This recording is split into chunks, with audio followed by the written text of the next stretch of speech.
Good morning, good afternoon, and good evening. Welcome back to our seventh installment of the Expo and Excellence podcast on site in Atlanta, Georgia on Pot City Market. Just after the completion of our editor's certified chef de cuisine exam successfully, I'm proud and gracious to be presented with our dean of our program, assistant vice president, certified executive chef, certified executive pastry chef, among many other accolades, but most importantly, also my father. It's a pleasure to have you on today's podcast. Great to be here, son. Thank you. So you have a long-standing journey in the culinary field, but let's rewind it back to the beginning of how it all got started and how'd you get into the industry? Well, it was interesting, in high school, thinking about what I wanted to do for a living. A lot of the adults around me at the time hated what they did for a living. I'm like, wow, I guess that must be the path to follow. So I never thought that something I really loved, which was cooking, could be something I could do as a career. And it turned out a friend of mine, Richard Kennedy, who is a dear friend and still a very good friend of mine, was signed up for City Tech and was going to go through the culinary program there. And when he told me that, it was kind of like, I can't believe that, there's such a thing. He said, well, I'm going to be going downtown to the school to register for classes. You want to come down? And I said, yeah, I got to see this for myself. The moment I walked into the kitchens at the school, I realized that's what I wanted to do for the rest of my life. I was very fortunate. I had a chef there, Joe Calora, who became a colleague of mine when I went to teach at City Tech later in my career.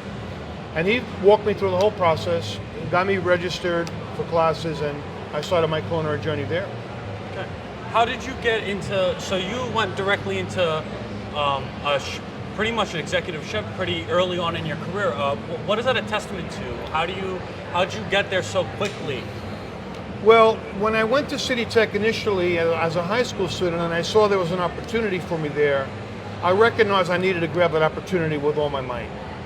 And that was really something that began to take place in my career every step of the way. Whenever there was an opportunity, I went after it.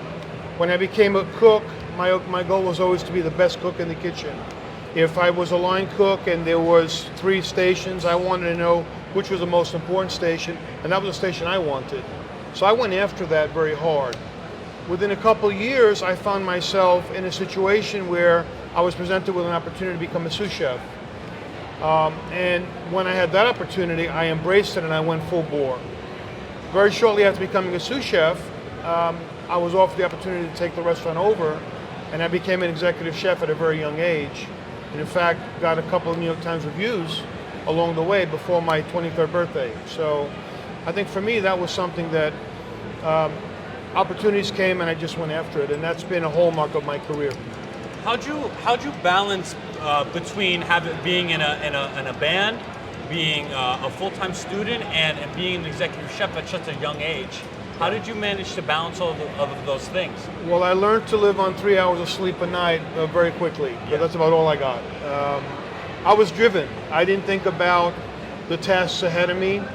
At the time, I didn't really understand the idea of what I was looking at. Later on in my life, I started to understand that we approach things in our lives as mountains to climb.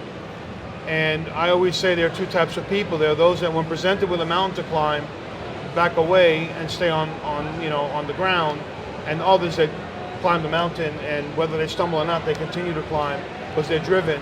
And I was one of those people. So I didn't think about my day. I didn't think about waking up at 6 o'clock in the morning and saying, I'm not going to be, back in this bed until 4 o'clock the next morning. I just did it. I didn't give much thought to it. And wherever I was at the time, whether I was working on the line in a restaurant or playing a set at the bottom line in the city, with my band, I wasn't really thinking about it. I was doing what I loved. And of course, cooking and music are very much my loves. So I didn't really give it much thought. I was just enjoying the moment. You have throughout your career, you've spent a lot of time in the restaurant industry, but also you spent a lot of time teaching, and it's not just at Monroe. I mean, even before AI and before that at City Tech. I mean, how do you compare those 2 different paths of being in the culinary industry? What do you prefer, and just your story there? I don't think there's any question that when I became a chef, I realized what I was doing mostly was teaching. And what was giving me the most satisfaction as a chef was the fact that I could take someone, for example, a dishwasher, and teach them techniques and skills and advance them. And besides the fact that it was helpful to my restaurant to be able to take in-house talent and move them up, there was also something very humanitarian about it, right? Giving opportunity. I didn't really know if I processed it at the moment, when I was in that moment, but I certainly began to understand that later on. When I was presented with an opportunity to teach, I saw that full circle, to say, hey, I can make a difference in people's lives by showing them skills and teaching them. And that was something that at that time, as an early on in my career teaching, I was very humbled by that opportunity and privileged to have that opportunity. But that was something that I took out of the industry with me, that ability to be able to show and teach. And I did that constantly, whether I was teaching a dish or a menu item to a accomplished cook, or taking a dishwasher and saying, hey, I want you to become my garde manger guy, I want you to become my saute guy, and then training them. I took great pride in that and a real reverence for it. Like, wow, this is something really unique. And when I had an opportunity to become a full-time teacher, it seemed like that was what I wanted to do. Combining that with my love for culinary was really a blessing in my career. How'd you get started? I mean, competition's such an important part of your life and such an important part of the life of the Culinary Institute of New York. How'd you get started with your competition journey? I mean, what was your first competition like, and how did it go from there? Well, this is a kind of a little bit of a deep story, an emotional story for me, because I had, unfortunately, a tragedy in my life, as I know you well know. We lost a child in 1999. From 1991 to 1999, I was teaching, and I was running a bakery operation. But I wasn't doing a whole lot in culinary in a sense of learning new things and exploring new things and challenging myself. The curriculum that we taught was very comfortable for me. There wasn't a whole lot of movement outside of the curriculum. Historically, you don't like being comfortable. You like being comfortable. 100%. I don't like not learning and growing. I have a hunger for learning and a hunger for growing. But more so when my son Jesse was killed, the tragedy really put me in a very different place in my life. And I found myself migrating towards things that gave me joy to kind of, squelch some of the grief that we felt. And certainly my family, my kids, DJ and Jake, and then of course, when you were born, coming along in 2003, I found cooking became therapeutic. And then I had an opportunity with my students to do some competitions and coach them. And I did that starting in around 2000, 2001. And I realized that for me to be a better coach, I needed to compete as well. And my students were actually kind of goading me to do it. When are you going to do it, chef? And my first competitions are in early 2000, 2001 did not go very well. I didn't really understand what I was getting into. I didn't understand what the judges were looking for, concepting a dish and all of this. And my very first competition, the judge told me, it's probably better you not do this anymore. This is not for you. And that chef really didn't know who I was. We actually became very good friends later on in our careers as fellow judges with the ACF. But that resonated very powerfully with me. I don't like being told I can't do something, especially something I'm passionate about. So I studied the process. I listened to critiques of other competitors. I went to competitions. I went to the Northeast Regional at the ACF, and I really studied what needed to be done to be successful. And then I set out on that path. My very next competition after that first one that did not go so well, I sought out that judge who told me you shouldn't be competing anymore. Found out he was judging in Pennsylvania at a show. I concepted a dish based on what I had learned. I went to Pennsylvania, cooked that dish, and he awarded me my first gold medal. And of course I reminded him that he had told me some months before that I shouldn't be competing, and he said, well, that goes to show you what I know. And that chef was Brad Barnes, who I consider a friend. We've known each other for many, many years. So that kind of got me started on my journey in competition. Yeah. you have an illustrious career in education as well, and I think a lot of people question. I mean, you do a lot of competitions. You've been an executive chef before. You're already an educator and a very high value educator at that. But you also have a doctorate. What was the decision like to do something like that? I don't think that's a decision that many educators, especially chef educators, decide to go down that path. But you did, and you did earlier than a lot of people I think did. Realize that. I mean, when you went to school, an associate's was what a lot of people just kind of stopped with, but you kind of went all the way. What was the decision behind that? Well, the funny story is when I got my associate's degree, I thought that was it. I went back to college, to my college, City Tech, and I wanted to thank my instructors for all that they did for me in the 2 years I was there. And one of my instructors, Professor Julia Jordan, who was a mentor to me, not just as a student, but also when I became a faculty member there, said to me, hey, I need you to think about the bachelor's degree. And I'm like, a bachelor's degree? I'm dating all kinds of girls. I am a bachelor. And obviously that wasn't what it was. Yes, of course. If it was that, it would have been an easy degree for me. I didn't want to do it at the time. But I felt like being respectful, and I felt like something she was saying to me made sense. And this was 1986. And she said to me, if you're serious about your career, you need the bachelor's degree. And there wasn't really many bachelors in hospitality at that time. Yeah. In fact, I think I was the second class through the program at City Tech with a bachelor's. I did part-time that first semester. And while I was in those classes part-time, I came to the realization that this education thing, of all the things that I do in my life, is the only thing that's really for me. And it's the one thing no one could ever take from me. And it felt good. And the reason I understand now why it felt good was because I have a growth mindset. I am hungry to learn as much as I can. Still to this day, at 58 years old, I'm still looking to learn. Last year I did another certification as executive pastry chef. Yes. Because I wanted to add value to my program as an accredited ACF program. But I'm constantly trying to learn. And I realized back then that was why I was driven. When the opportunity came for me to look at a master's degree, while there wasn't a requirement in my career at the time, I was teaching already at the college level. I said, well, if this is going to help me become better at being a teacher, then I'm going to do it. And the same really thought process came to me for my doctorate. If there's an ultimate credential that I can earn that's going to make me a better professional at what I do, I'm going to pursue that with gusto. And I had the opportunity to do so I went after it. Not realizing where it was going to put me on the continuum of culinary educators, not realizing that there were a handful in the country of educators that had a certified executive chef certification and also a doctorate.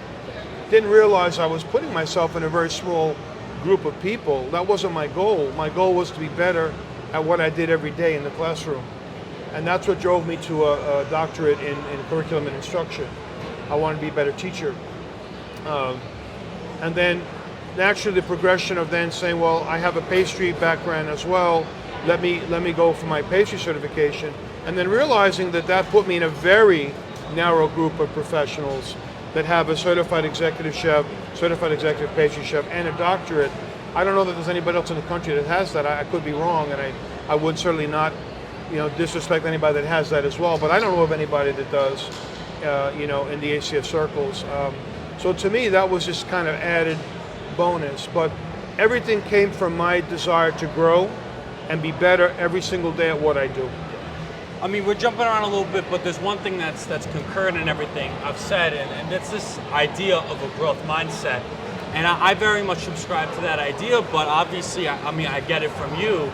But I mean, this kid who grew up, didn't have all the money in the world, big family, wasn't the best area, Brooklyn, Park Slope, do an interesting time. I mean, how does someone growing up as you did find themselves in a situation that you can say that you're probably the only one of you in the country? How did you get from, I guess, why did you develop that growth mindset? I mean, where does it come from?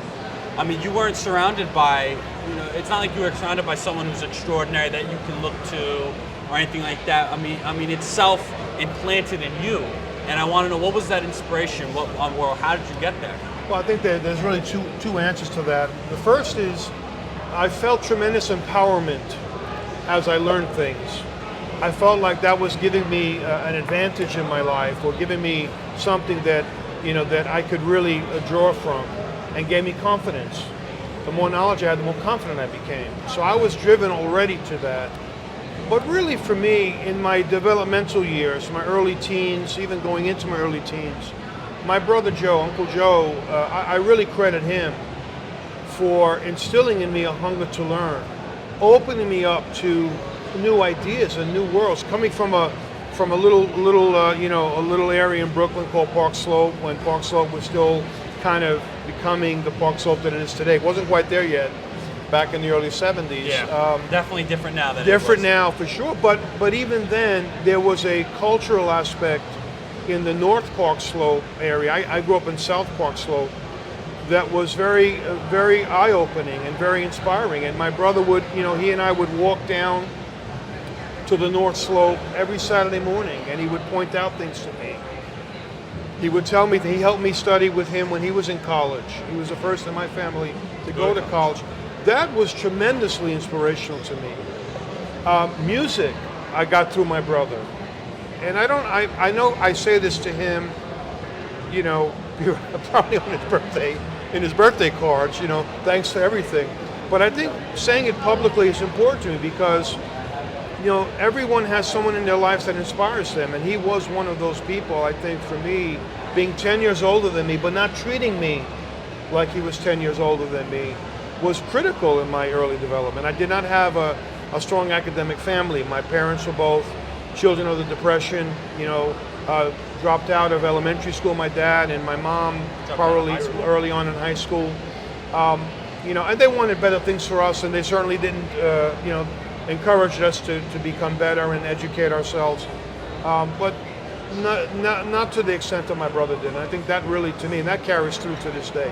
That's an amazing shout out. I mean, it has to come from somewhere, and the fact that something as simple as taking you up and down the street and pointing some stuff out can drive you to become the person that you've been is truly amazing. What people can take away from even small instances. He took me out of the box that very often we put ourselves in when we're into geography, and I think for me early on, he didn't say this, but this I think was his motivation, was not to let my geography dictate my biography. You understand? Yeah. And I think that to me was incredibly priceless. Yeah, 100%. I mean, bringing it back forward, we've talked about a little bit in the restaurant industry, we talked about the education, but I think you came at a crossroads in your life where, you were at this place after City Tech, you found yourself at AI, you thought it was Art Institute, you thought it was gonna go a certain way, it didn't last too long. We moved ourselves out of New Jersey. We found ourselves in upstate New York, and you decided from then on, I want to start a restaurant, and this is what I'm going to do. Yep. Talk to me a little bit about that journey and what changed for you of going from, why'd you go from this educational path and almost like a hurdle, go back to the restaurant, and then make the ultimate decision to return to education at Monroe College? Well, yes. The history in terms of my educational background teaching, I did go from City Tech to Art Institute, largely because the Art Institute offered me an opportunity to coach students and develop a culinary competition program with really an unlimited budget, which I did not have at City Tech for sure. In fact, in the early days of those competition teams, I think I probably financed most of it, much to my wife, mom's chagrin at the time, because we were struggling to raise a family. But it was important to me, and she knew that, and she supported that. But the opportunity to go to the Art Institute and develop a program, build a program, enticing. Was very enticing to me. And also the notion of perhaps having a bachelor's in culinary that I was then going to run. There were a lot of things initially in that move that were very... Just sounded like a no-brainer. Very powerful. And to what I promised that in 2005 we'd be competitive in culinary competitions from our student perspective. And I said by 2006 we'll win our first state championship. And we did. 2005, very close. 2006, we built a very strong foundational program. I led that program, that competition program, and we developed a state championship team. Very quickly at AR, things started to get a little bit Dicey. dicey. We'll leave it at that. Things didn't go the way we had planned, and the institution ultimately ended up closing. And that left me with a real bitter taste in my mouth. And I said, I'm going to leave education. We had an opportunity to move the family. I wanted to do something that was more agricultural. Part of my healing process through my tragedy, with losing my son, was cooking, but also getting into gardening. I became a certified master gardener. I got a certificate in horticulture, consumer horticulture from Rutgers. So I wanted to really expand on that knowledge and then combine it with my passion for cooking. So naturally the farm to table, which really wasn't even a concept at the time, became a concept later on. But that was my original concept, and I decided talking with Mom, my wife, about it, decided I wanted to do this restaurant. And we did. I left education, started a restaurant. The restaurant was very successful, but for me there was something missing, and I didn't quite know what that something was. I had an opportunity in 2008 to host an event at the restaurant, which was called Harvest at Greenwood Lake, for the Ringwood Lake Farmers Association. They wanted me to host, and I agreed, but I did not want to close the restaurant. I have a base of customers on a Saturday night, was a big night. I said, we'll do the event, but we could do it outside of the restaurant on my property. And they said, great, we'll supply the food. But I'm like, okay, how am I going to do this? I'm one person. The premise behind Harvest at Greenwood Lake was me doing all of the cooking, charging above market price for the food. Because you're charging for your name. Right, I'm charging for my reputation, my background, and providing really great food. So I said everything had to come through my hands. So I had limited staff, a couple of people that assisted, but I cooked everything. So I was in this quandary, what am I going to do? So 2006, my last year at the Art Institute, we won a state championship. I had a team of 7 students. And I said, you know what, maybe I can get a couple of these kids to come up and help me, with this event. So I sent out a group text, and within minutes, all 7 of the kids are like, we'll be there. When do you need us? And it was very flattering, but also very humbling to say, wow, these kids now 2 years later are feeling that they're going to support me, and I thought it was a wonderful feeling that I had impacted them in such a way that within 2 minutes, all 7 were like, we're there whenever you need us to be there. So they subsequently came up to work with me the weekend of the event, and it was a wonderful event. They went home after brunch on Sunday, and Monday, with the restaurant closed, sitting at the table in the morning for breakfast, my Mom came up to me and said, what's wrong? I said, nothing. She said, oh, I know what's wrong. You missed the whole thing. You said you were like a new person this weekend with these kids and your bond with them, and you have to think carefully about what you want to do. And of course, Mom's always, my wife is, I'm blessed. Her questions are like directions to the truth. Yeah. And I felt like I'm stealing a line from Jason Isbell, but that's a great line and really apropos here. And she's asking me, well, how do you feel? And I'm like, I know where she's going with this, but I'm in a restaurant. I'm not in education. And it turns out, through my working in my career, my networking, knowing a lot of people as I did in industry and in education, I kept in touch with many people. And 2 days after that, I got a call from a former colleague, Carol Janice, who I worked with many years at City Tech, and she told me about this position at Monroe. And I had interaction with Carol through 2001 to 2007, 2008. She was at Monroe, left City Tech to go to Monroe, and constantly called me and said, hey, you got to come to Monroe. We got this culinary program. And it was always a bad timing for me. And actually, this was also a bad timing when she called me because I have a restaurant. Yeah. And in fact, we had just, for the restaurant, just had shot a magazine spread in Orange County Magazine that was naming us the best new restaurant in Orange County. I'm like, this is going to really take off. But she called me and told me about the dean's position at the school. And at the time she called, it was funny. I was on the tractor. I was grabbing potatoes for your restaurant, digging potatoes for the restaurant. And I went in the house, and I was, Mom said, "Oh, you on the phone? Who are you talking to?" And I said, "Oh, Carol called me." And of course, Mom knew exactly why Carol called me. And she said, "Well, what did she say?" I said, "Well, what she said? She offered me a job as the dean of the culinary and hospitality program." And she said, "Well, what do you tell her?" So I'm like, "Well, what did I tell her?" I told her, "No, we have a restaurant. I can't do both." So, Mom very well. She left the room, and about 30 seconds later, she came in like house on fire. "You better think about this. This is something you need to really consider.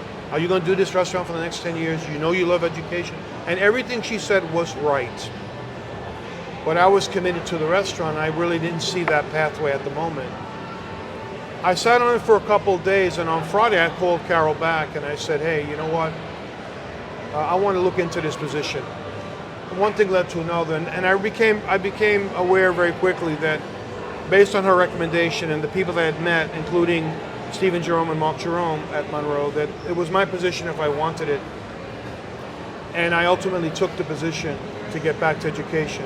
There's no question in my mind, as much as I love culinary arts and cooking and baking, and I love the interaction I have with young people. And when I say young people, I mean students, and they could be older folks that are young in terms of, culinary students. You're young in the way that you're shaping. Right, exactly. That to me was something that was so overwhelmingly powerful. And not just in the classroom, but take that feeling in the classroom of having a group of students that you're teaching, and then take it to the next level of coaching a group of students. It was like exponentially even more powerful. And I absolutely loved it, and still to this day do. It's what drives me and my passion. My feeling is I want the people that I interact with, the students I interact with, to be better off in their careers and in their lives because they've met me than had they not met me. That's the goal I set for myself every day. I want to make that impact. Yeah. And I hope in some way that I do. But that is really how I got back into education, and that was 15 years ago, and I've been at Monroe for the last 15 years. Yeah. I mean, it's remarkable how you're able to, you're on this path, and initially you're like, well, I'm on this path, I might as well stay on it, but a lot of the people don't have the ability to course correct and be like, listen, I don't know about this path, I think this is the path for me, and be able to do that. But going back to what you said before about when you're in the restaurant industry, when you started as an executive chef, the thing that meant the most to you was to be able to be like, I'm gonna take this dishwasher, I'm gonna make it garde manger, or I'm gonna elevate somebody. And having a restaurant that you ran by yourself without having those people that you could build up, I think that would it be fair to say that kind of left almost like it left a hole in what you love doing? Yeah, 100%. I mean, that when I distill everything down to the basic elements of my life, in whatever role I play, certainly as a father, very important to me. Watching Jake and watching DJ advance and have a growth mindset and want to learn new things and want to achieve things. I think that to me is my legacy, right? I want to make that legacy not just to my family, which is very important to me, obviously the most important, but also now to my students, right? Many of whom I become very close to, almost like a father figure to, and I think that to me is really the most important thing. I want to make an impact in people's lives in a positive way. I want to make sure people understand that there's no box to contain them, that whatever they seek to do, they can do. And really, that I think to this day is what drives me. And I'm very blessed and honored and humbled by that. I don't take that for granted one bit. Yeah. And I think that's important because understanding that I'm a role model and people follow and watch what I do, you've got to stay on that path. And for me, because it's not fake or contrived, It is me being who I am, and I think that's what makes it more powerful. I'm not putting on an air, I'm not putting on a show. What you see is what you get with me. Yeah. Most people know me as a very passionate person, very driven. In professional communities, I'm very well respected because I am genuine, and I take a lot of pride in that. I don't, I'm humbled by that.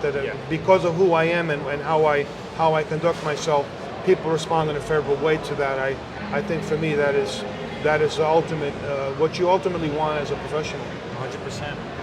You got to Monroe in December 2009, correct? December 2008. December 2008, so going into 2009. And we've built our program, or you've built the program as the premier competition program in the country. We have tons of accolades behind us, 2 national championships, over 1,000 medals won. But it wasn't like that when you got here. No. At all. No. Tell me a little bit about when you got here, what it was like, and how you decided to go about changing that. Well, there was clearly a sense when I arrived that the program was underachieving what it could be. And when Carol Janice hired me, she said, we need a visionary to drive the program. When I got here, I understood what she was talking about. I don't know that she saw the program being the program that it became. I don't think the college community saw it this way either. I think the program was designed to be an option for students, perhaps that weren't quite academically inclined to some of the other more academic pursuits, that could get a skill in culinary or baking and then turn that into an employable situation. Like a trade. Which is our mission, and it's exactly what we should be doing. Yeah. But we could do more. But anyone that knows me knows that was never going to fly for me. The moment I got to Monroe, my goal was to make, well, really was twofold. One, it was to make Monroe the premier program at the college, make the culinary, hospitality and culinary program the premier program at the college. The other thing was for me to get Monroe College's culinary program and hospitality program into the dialogue, where the dialogue included CIA, which is to me the Harvard of culinary schools, and Johnson & Wales, which to me is the Yale of culinary schools, if you will. If I could get Monroe in that dialogue, like people thinking about want to go to culinary school, I'm thinking about CIA or Johnson & Wales, and Monroe, that was so incongruent in 2008. That was what I was building. That was a mountain I was looking to climb. To do that, I had to do several things programmatically. I had to change, unfortunately, some faculty that did not believe in the student spirit. So we replaced them with people that understood what I was trying to do, that understood my vision. We had to rewrite curricula, which we did. But more importantly to me, when I got there, we needed to instill pride, passion, and professionalism to the program. And that to me was the biggest challenge. And when we started thinking about the competition program, because I'd seen this in other institutions, what having a successful competition program did internally within the school, and then of course externally. The morale increase. Oh, 100%. It made perfect sense to me. To the faculty, who doesn't like seeing their school be accomplished? Who doesn't like seeing their school win medals, 100%. recognized? 100%. But moreover, for me, it was an opportunity to really teach at a very high level what the industry's built on. Serving hot food, serving food that's clean and safe to eat, serving food that's prepared technically well.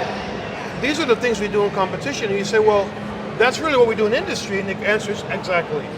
So for me, it was a way to accelerate the learning process for those students that saw an opportunity to follow that path.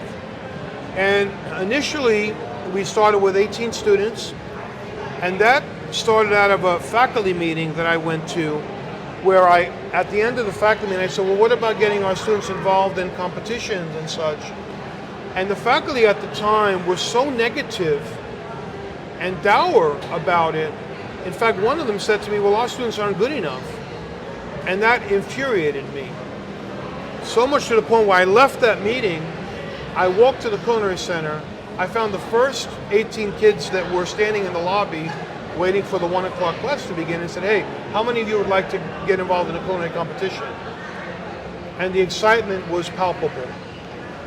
But what really happened, and I think was the initial turning point for us, was those first 18 kids went out, did our first ACF competition, came back to campus, and it was as if something different was happening. There was an organic change to the program, the pride, not just within our program, but even the concept. Wow, we won awards, our culinary team won awards, and it was just a wonderful experience. Some of the kids that won, they didn't take their medals off, they wore them in class, and we let them. You know, because even the students that didn't compete were like, wow, this is the program I'm in, that actually we have students that won medals. And that began to build, and really to where we are now, which is, you know, we're blessed to have an incredible competition program, and that has really fed into the fact that we are really a tremendous program. And getting back to the original goal of building a program that was in the dialogue with CIA and Johnson & Wales, we are firmly there. If you look at the rankings, in college rankings and culinary program rankings in the country, some of those we're actually ahead of those schools. And I don't say this boastfully. I say this with much homage to say, hey, if we're on the same list, we have accomplished something. And I believe that. And I think largely because of what the competition program did for us in terms of building pride, passion, and professionalism, really has set us on a very different path, and a path that we're still on. For me, I see a lot of turning points, or probably three major turning points within the course of the competition program's history. But I think the first one, and I think this is a very interesting decision, and perhaps the most important decision you made is, instead of advertising our school, our program, you wanted to recruit for it. Talk to me about why that decision was made and the outcome that you think that decision's had. Well, this is a funny story because I was very early on in my time, probably in the early 2009, winter 2009, I was on the Bronx campus and I wanted to go into the city to visit some of our internship sites. So I took the 4 train. And when I got on the 4 train, the advertisements on the 4 train were heavily culinary. I didn't think they were very good ads, if I may say. But what they were doing was creating an impulse buy into a program, meaning like people would say, "Oh, I think I can do that." I can make a mean sandwich. Maybe right, I can do this for a career. Correct. And really, that's not. There's definitely people that are motivated, but the learning curve in that scenario is so steep that people came into the program the first couple of weeks and said, "This isn't for me." And as a result, our retention was not great. They didn't know the world they were getting into. But I knew there was a very healthy population of students in high schools in culinary programs that already passed that. They already went through the whole process of, now I know what it's like to be in the kitchen. And it turned out that in a lot of these programs, because I had been in education at that point for almost 20 years, a lot of the teachers in these high school programs were former students of mine. So I didn't want to spend money on advertising. What I wanted to do was to go out and give scholarship to students, because I would not have gone to college without a scholarship. To be able to go out and say, hey, if you're achieving a certain GPA, and we're going to give you a scholarship to come to our program. So I went down to the Bronx. I went to talk to then our marketing director, which was a gentleman named Craig Patrick, a dear colleague of ours at the time, was no longer at Monroe. But I said to him, Craig, the ads on the trains, and his initial thought was I wanted more. Yeah. He's like, Frank, we have a budget. I don't know if I can spend money on more. I says, no, Craig, I don't want the ads. He's like, what? I said, no, I don't want the ads on the trains. I want you to take the money we're spending and reinvest it in the students and put it into the scholarships. And he said, you sure? I'm like, I am positive. I'm going to go out and recruit students to the program. So early on in my time at Mariah, I would see, at the time, President Stephen Jerome, and it would always be very pleasant greetings and everything, and he would never call me. Well, I think it was a day later, after that meeting with Craig Patrick, that Stephen Jerome called me and said, "Frank, how are you?" I'm like, "I'm doing well, President Jerome." He said, "You sure?" I said, "Yeah, I'm doing good." Yeah. He said, "Well, I know that you spoke to Craig Patrick about ads." I said, "President Jerome," I said, "we don't need the ads. I'm going to go out and get the students that we need in this program." And to his credit, and really and a blessing for me at Monroe, the support that I've gotten from then President Stephen Jerome to now President Mark Jerome has been unheralded. I mean, really to let me do the things that I want to do, you know, going out and recruiting, starting a competition program, opening a restaurant.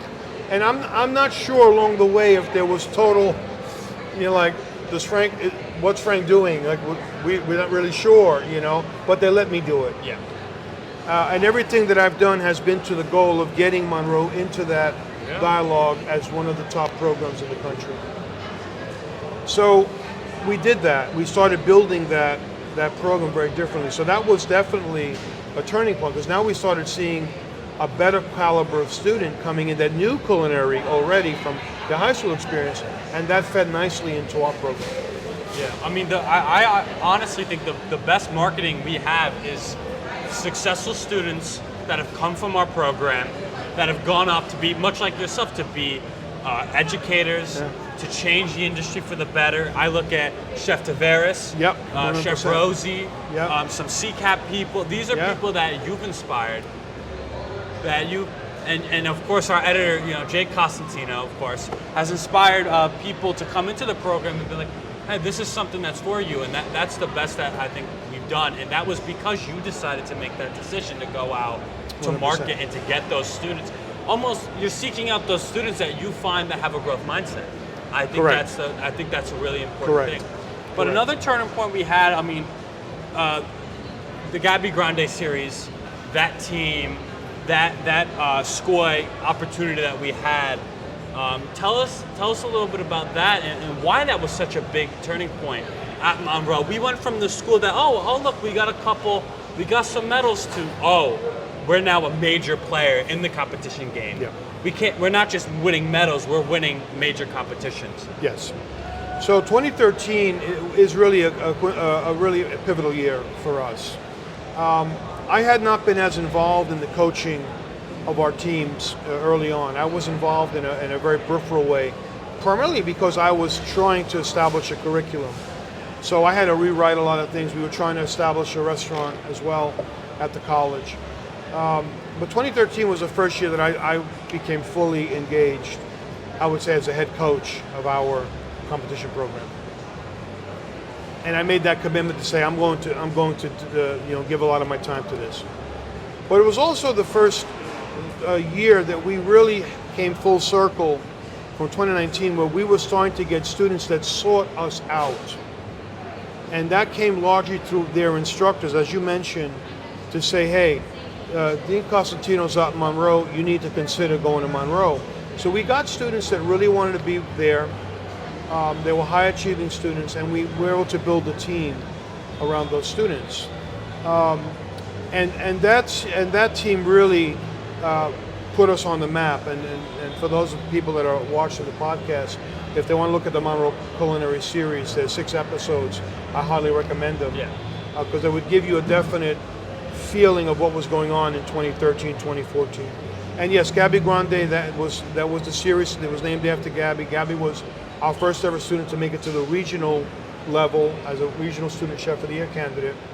And that really launched us on a path that would really pay dividends for us later on in that decade, and then certainly into this decade. Yeah, 100%. I mean, after the Gabby Grande series, I think we won plenty of regional championships after that. For the first time, when the following year for the first time? So we won our first state championship 2015. When I took over the head coaching role in 2013, I really focused my efforts a lot on that. We had a great curriculum. We had a great pathway for recruitment. I said it would probably take a year or two for us to get to that level. 2015 was that year. In 2015, we won our first state championship at Monroe. Went to regionals, came in second at regionals. And then I felt like once we did that, starting 2016, we would begin to become very successful in those competitions. We had the architecture, we had the student recruitment piece coming in, we had the energy on campus, and that's essentially what we did. 2016, we won state, regional, went to nationals, did very well at nationals, did not win nationals, but really started on a tear of winning multiple regional championships, getting to nationals either with a team or with a student representative. So we've been to nationals every year since 2015, which is a tremendous run in one way or another, either through our teams or through our students, individual competitors. And that was really for us the switching point. Yeah, I mean, we had so much momentum towards the end of the 2010s, and then going into the 2020s, we had so much momentum, but then obviously we had a huge major setback, especially in the education department. I mean, talk to me about what happened during COVID. I mean, what was especially something like, how can you teach labs and have a culinary program through something like COVID? You can't go to online. It's hard to do so. And talk to me about how did that stop the momentum? But not only that, stopping the momentum, how did we manage to overcome that so quickly as to win our national championship, our first one, shortly after that, through the rubble and the rummage of COVID? Yeah, there's no question. I mean, COVID-19 took the bottom out of our industry. Not just the industry, the hospitality industry, but also the educational piece of the industry. Because clearly no one's running into an industry that, for all intent and purposes, is on fire.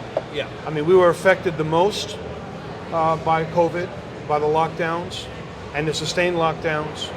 I remember early on sitting on remote panels of people talking about the industry, and many people then felt it would be 10 years before our industry rebuilt. Like for every month is a year. Yeah, for every month we locked down, it would take a year to rebuild. Which, and that was a general feeling. Looking back on those days was frightening. But I did not believe that then. I believed in the human spirit. I always believed in the human spirit. And I felt like once there was an opening of the industry kind of coming back, it would surge back, which it has. But education lagged a little behind that. Yes. And it created a void in industry where industry was desperate for, because it was growing so rapidly and regenerating so rapidly that there weren't enough people to work. And we're finding ourselves in that situation now. But in 2019, we had a tremendous year. We won state, regional, national. We had a very promising outlook for 2020. Our competition program was blossoming. Our enrollment was very solid. And then with lockdowns in March of 20, shut us down. Yeah. And really took the bottom out. Through that period, we were faced with the prospect of having to run a program without students in person. Yeah. I made the decision in the spring, as the lockdowns were in full swing, and then things started to open up a little bit, but we were still not doing in-person learning. I made the decision to mail food and equipment to students' homes so they could cook at home virtually while we were conducting lessons virtually. Which is honorable. Which was a tremendous undertaking. It was. Which on paper and in planning said, oh, we could do this. But in reality was, I think, maybe the most difficult thing I've done in my career. Not just the specter of what was happening socially and globally, nationally and globally, the logistics with of all the lockdowns and and that feeling of peril, that was surrounding us. But then the actual physical aspects of having to get food to students, and we did that successfully for the entire spring semester. Reopened in September with all kinds of restrictions, and then in 2021 we were able to see a little bit of light at the end of the tunnel. We were able to field the team. There was no 2020 national competitions. There were no any competitions in 2020 at all. 2021 we started to rebuild our program a little bit. It was very difficult. And then 2022, we got back to our way. And I think for me, what really drove us back and what drives me every day is I don't deviate from the things that make for success, whether for me personally and certainly professionally. I went back to seeking students that were going to be able to contribute to our program, that would benefit from our program. We ran our high school chef competition virtually that year so we could give scholarship out to students. And a couple of those students actually wound up on our 2020. The winner in the second place, 2022 team, absolutely. Kaylin Figueroa and Thomas Bradburn. Went back to the CCAP scholarship program. And I remember you. We got Kennedy Graves, who was our 2022 team captain from that. Rounded that out with some students from both these programs, yourself and Giovanni Adames. And with that quintet of students, that 5-member team, through a lot of hard work, and I really, in reflecting back, there was a lot of pressure on that team, but also very little support. We didn't have a student support team. We had very few students. Students were trying to find their way back from the pandemic. We had the students coming in that had gone through remote learning in high school. Yeah. Low enrollment at the time. It felt like we were this little, we were on our own island. And then everyone's around and they don't even know what's happening. 100%. It felt like we were in our own world. There's the 5 of us and you, and then everything going on around us, erupting. And it was but from my perspective, I mean, we did, and you can touch on this, the dining lab and the countless practices, because we weren't where we needed to be, and we know that, especially in reflection, we know that now. But coming back, it was different. It felt different. And I remember students coming up to me that I never thought even would have acknowledged us, and they'd be like, wow, we were rooting for you, when we saw that we were waiting for the results. Or that last practice we had that we were doing it in the middle of the busiest kitchen, 2 classes going on in one kitchen, and we're practicing and getting that really good last practice result. I mean, that was everything. And that launching us into what was beyond that, I think was impressive, but I just wanted to give my perspective on that. Yeah, well, I will say this. I think for me, the most important thing as a coach that I can do, as an educator, as a mentor, is to say, trust me. And I can't have someone's trust if I lie to them. Yeah. And it's hard. And if you recall, with your team, I said, listen, if you want to do this, this is what it's going to take. And it cannot be half speed, right? And I'm not going to lie to you. If we need more work, I'm going to tell you. If we're not doing it, we're going to tell you. And this not only for teams and coaching teams, but this has been me with professional, with individuals who I mentor professionally. Yeah. To say, when they come to me and say, I want to get certified, right? I want to become a judge. I want to become a chef of the year. Okay, all right. Friends, this is what it's going to take. Employees, understand, everything. Right? Understand. I'm going to be honest with you. This is what it takes. If you're willing to do that, then I'm on. But if you're going to work with me, and you're going to trust me, I need that in return, and I need you to understand whatever it takes is what we're going to do. And with your team in particular, you were not hitting your marks. Yeah.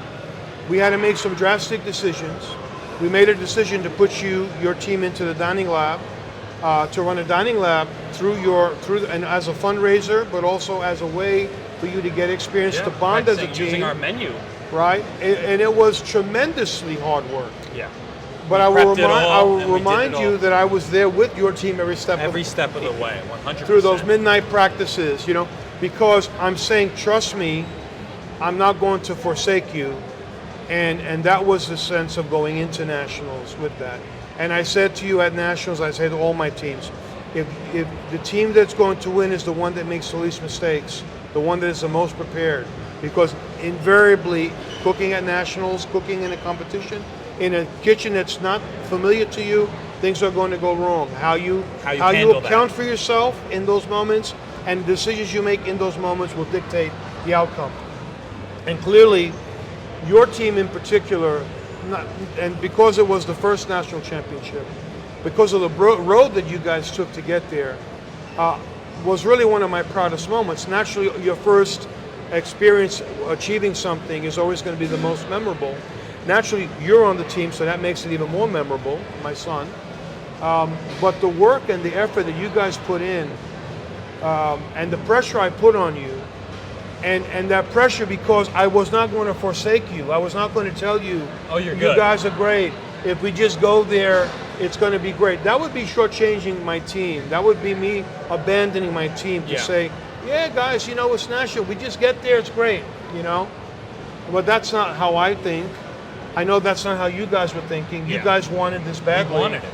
And when that announcement came in 2022 in Las Vegas, that was a validation for everything that I believe in as a coach, for everything I believe in as an educator, that if we support students and if we give them a high standard and we support them to that standard, they can achieve that standard. And that was the quintessential moment and defining moment for that. So 100%. But then after that, we fielded a new team, 10-member team, and you guys did it again, right?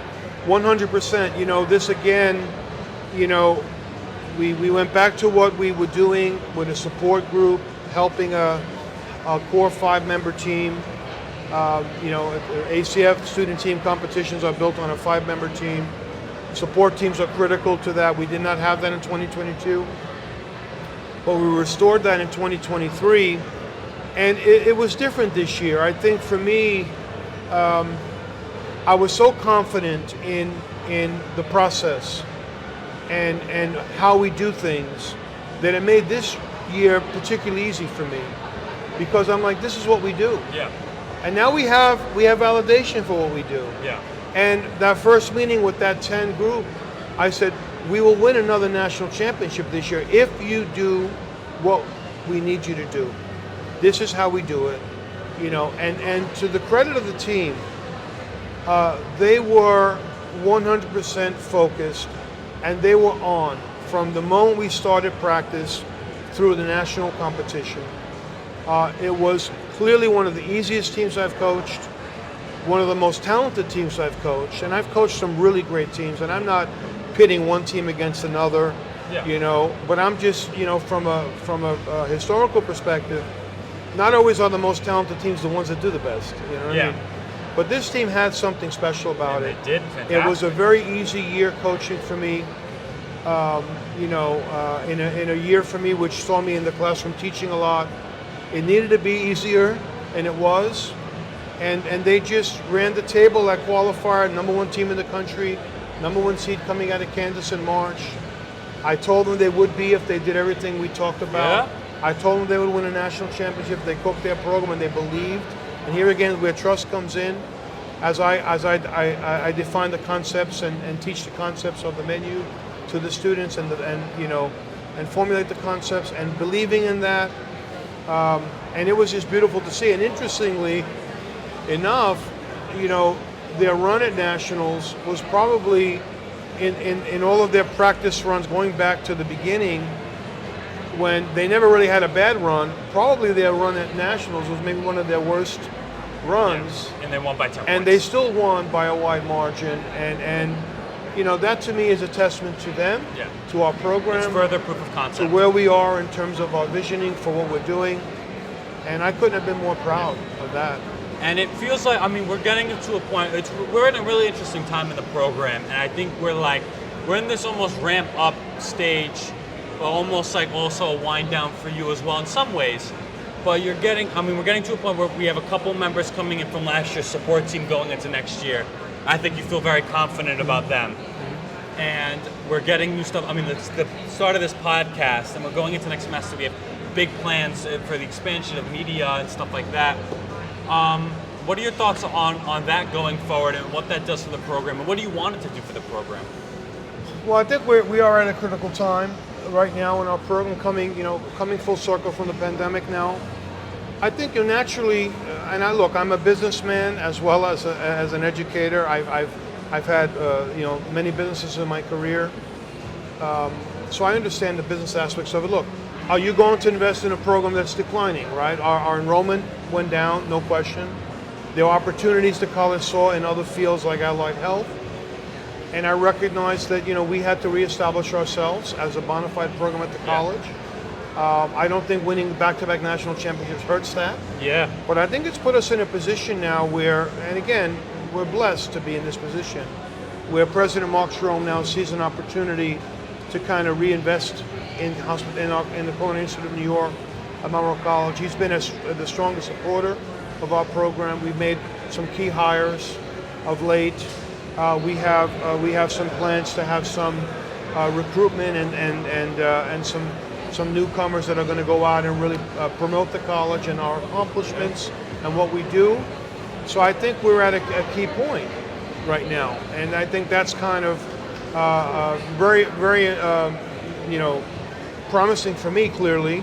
But that notwithstanding, I think moving forward with the successes of our competition program, and now with our core team from last year developing and the freshmen coming on, I think it's a wonderful time for us. It's exciting. Exciting time for us. I'm as passionate now about it as I've ever been. Maybe even more. And very excited. Yeah, I mean, it's fascinating stuff. We can see here that, but I think we're going to wind it down here. But I'm going to leave it with one question. You're writing a memoir, and that's so intriguing to me, and I can't wait to see the finished product. But I mean, you've done so much over the course of your career, and there's no one like you that I've ever met. Well, but what's the mark you want to leave? What's the lasting impact you want to leave on this industry, on the people that you teach, on the people you talk to? What is it? Well, it's interesting. I'm a little embarrassed to say I'm writing a memoir, because that sounds like something that a president would do, or somebody that's made a tremendous contribution. But it was a conversation that came, with my wife, with Mom, about it, and then actually with you talking about it. I think for me, the whole idea here is I want to make an impact on people, to say, hey, you can go through things in life, and you will go through things in life, but that should never deter you for what your true north is, what your true calling is. And I think that for me is the legacy I want to leave. I want everyone that comes in contact with me to have an opportunity to be better having met me than having not met me at all. And that's really, for me, I think what sums up my career. I think there's plenty of people that can say that that's been the case. Well, thank you, son. I appreciate that. 100%. Well, I think with that, we're going to close it. Thank you for tuning into the 7th episode of an Expo and Excellence podcast. Again, live from Pond City Market in Atlanta, Georgia. ATL. And with that, we'll see you in the next episode. Thank you.